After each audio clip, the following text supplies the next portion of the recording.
So Scaramouche is actually just upon us, but there's also another person, or really another being in Genshin Impact that is actually coming out alongside him, and trust me, he is the one and only. What is going on, my dudes? Tasha here, back again with another Genshin Impact video, and today we are going to be talking about the one, the only Arataki numero uno Itto here at your service. That's who we're talking about today. We are going to be talking about a build guide and what you guys should do for him as he comes out if you're going to summon for him. But before we do that, please make sure to hit that like and subscribe button down below, and don't forget to hit the notification bell to be notified of when the next build guide comes out. Now, of course, we're going to go ahead and transition here into the game. So let's go ahead and get right into it. Now, as you can see right here, I do have Arataki Itto out because he is, of course, the one and only. So let's go ahead and dive into what we can find out about this boy. Now, we're going to go over how I built my Arataki Itto. Now, as you can see, my crit damage is not that splendid right now. But I was focusing on making sure to get my crit rate up. But however, we could actually do a little bit of a switch here if we truly wanted to. Let's go ahead. Actually, no, we'll keep him like this. We'll keep him like this. I think he's going to be perfectly fine with that. But we could literally lose a Serpent Spine and go for a crit damage and be perfectly fine. Yeah. I need to build up my swords, guys. But I would definitely say for weapons, if you're going for Arataki Itto, Serpent Spine is probably his best free-to-play weapon outside of, let's say, White Blind, maybe. Because at least with the White Blind increases his defense, and he scales off of defense, which is fantastic. Now, the reason why Serpent Spine is so good is obviously 1, the crit rate, and 2, every 4 seconds a character is on the field, they will deal 9% more damage and take 2.2% more damage. The effect has a maximum of 5 stacks. Now, you want to do as much damage as possible with Arataki Itto, so that's mainly the reason why I have the Serpent Spine on him. But of course, as we just talked about, you can switch for the White Blind. Now, my White Blind is not leveled up, so I'm not going to use that. Now, obviously, we know that his best overall weapon, the 5-star, is going to be the Red Horn Stone Thresher. We already know that. It's already going to be his best weapon. But there is also the other weapon, which is the Skyward Pride, which actually, I think I might actually switch to that one, just so then that way we can actually get that going.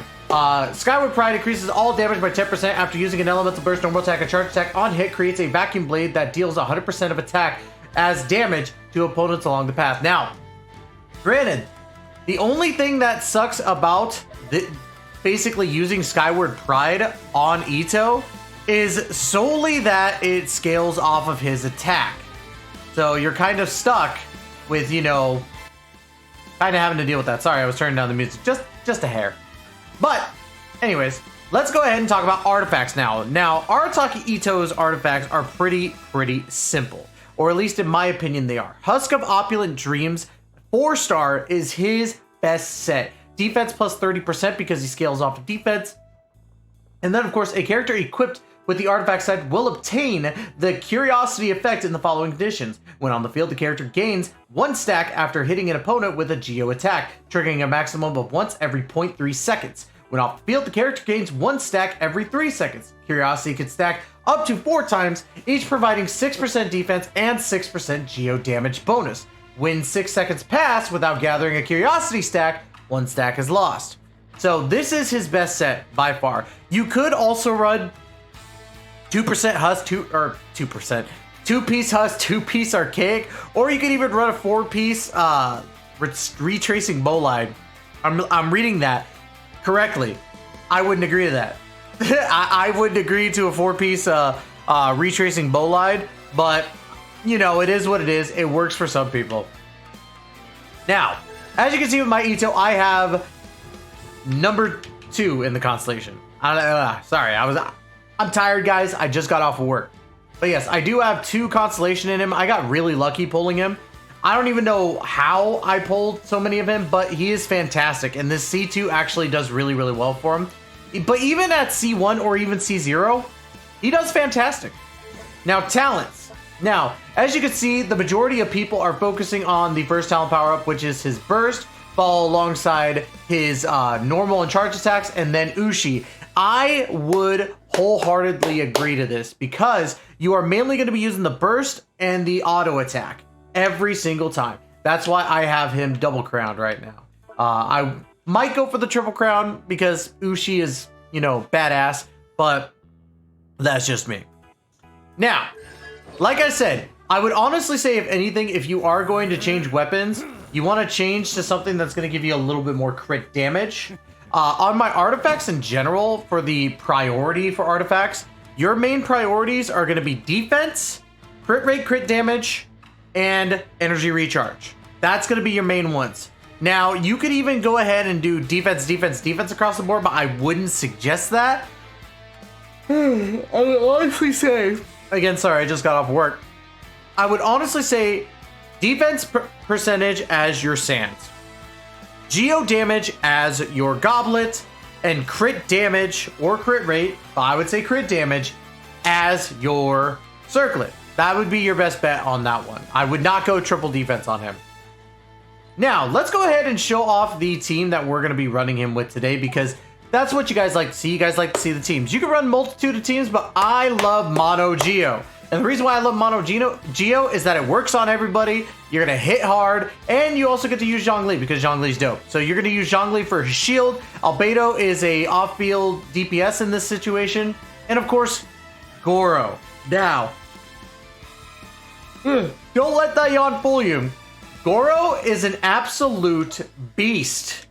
Now, what's the best thing about him is if you have him at C6, which I don't. And the reason why you want him at C6, for 12 seconds after using Inuzaka all-around defense or Juga forward onto victory, increases the crit damage of all nearby party members, geo damage based on the buff level of the skills field at the time of use. Standing firm, plus 10%, impregnable, plus 20%, and crunch, which is plus 40%.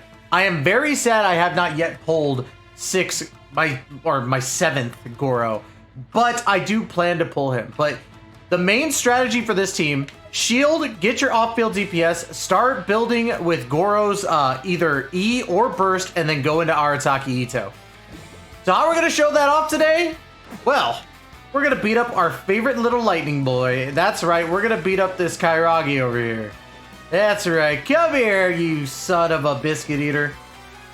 So, like I said, Zhongli to Albedo to Goro to Itto. And then you're going to see him just start wailing. Even at 150% crit damage, he's still going to do a decent amount. Now, I want to rework him a little bit just so that way I can get that, but I need a good crit damage sword. But let's go and get into it. Alright. Boom, we're going to get that going. Come into B. Charge! Press the advantage! It's showtime! Attaboy. Get the Ushi out. Look at that sweet damage right there. Look at this guy. Look at this big boy. And then he gets it again.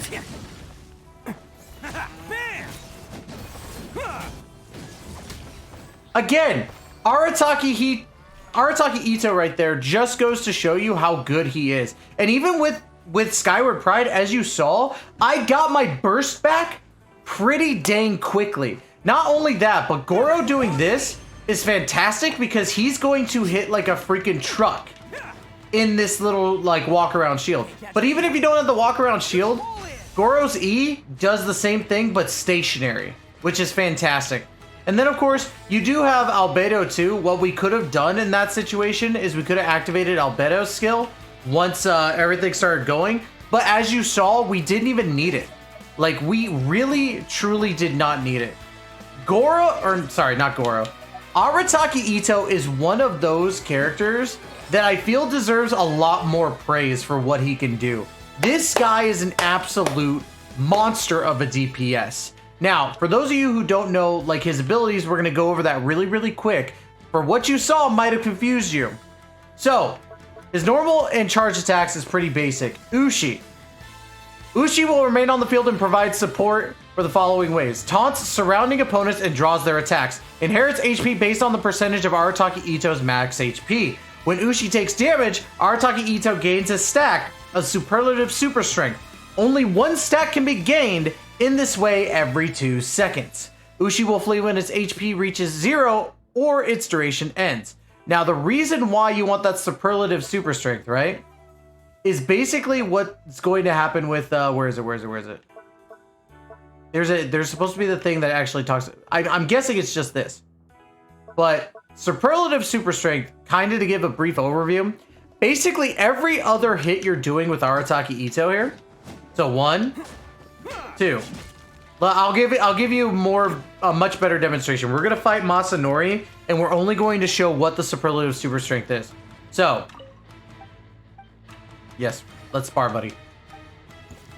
So as you can see with Arataki Itto, hold on. This is his normal charge attack, right? Is that little spin, and that's all he's allowed to do. But watch as I hit 1, 2, 3, and 4. Now he turns into an uppercut and can uppercut twice, ending with that down spike. That's incredibly important when you're running Arataki Itto here, because that's the superlative super strength. And what that's doing is actually making it so he could do more damage on his strikes, especially when you go to Geo. Now, when you have that, you're in the middle and boom. Now when you're in the burst, you're gaining superlative super strength every hit in general. So every hit you're doing does not matter. You're gonna gain superlative super strength. 2, 3, 4, and spike. That's why it's so important, because that superlative super strength is where his strength, play on words, comes from. So we're gonna end this again really quick. This one wasn't as clean of a run as the other one, but it did show off exactly what I was talking about. And you can see that his hits are heavy with this club. So let's go ahead and just talk about the one last thing about his ability, and then I think you get the gist. This state has the following special properties. Converts Itto's normal charge and plunging attacks to geo damage. This cannot be overridden. Increases Itto's normal attack speed, also increasing his attack based on his defense. So your attack might be high, but it's going to get higher when you go into this mode. On hit, the first and third strikes of his attack combo will each grant Arataki Itto 1 stack of superlative super strength. So it is just the 1 and 3. My apologies. But the reason why I'm saying that is because his normal is going to be on the 2nd and the 4th strikes. As you can see, when the 2nd and 4th strikes hit opponents, Itto will gain 1 and 2 stacks of superlative super strength. So when you're in the burst, 1, 2, 3, 4, you're gaining 4 stacks, which is fantastic. And then just a quick one. For his first Ascension passive, when Arataki Itto uses consecutive Arataki Kisagiri, he obtains the following effects. Each slash increases the attack speed to the next slash by 10%, max attack speed increased by 30%, increases his resistance to interruption, and then his 4th, he increases his defense by 35%. So, this boy, again, highly underrated as a DPS, and if you're looking for a really good DPS that isn't an Animo, aka Scaramouche coming out here as well later today, Itto is definitely a great pick for you. Now, Arataki Itto is definitely a unit that I wouldn't expect a lot of people to, shy away from, but there are people who don't entirely know how good Arataki Itto is, and that's because he does really well, but there are so many DPS in the game that anybody has them. I use Ganyu most of the time, but if I'm feeling like I'm having or needing to have some more fun and I want to try something different, Itto is one of my choices, and I can't help but love every time I play as him. Now, let me know in the comments down below what you guys think. Do you guys like Arataki Itto, and are you ready to summon for him? Or are you skipping for the next DPS? Or you summoning for Scaramouche? Let me know. Definitely would love to hear you guys' opinions. Guys, love you all to death. Thanks for watching. Don't forget to like, comment, subscribe. And as always, we will catch you guys in the next video. Good luck on your summons later today, y'all. We will see you in the next video. Take care. Be safe.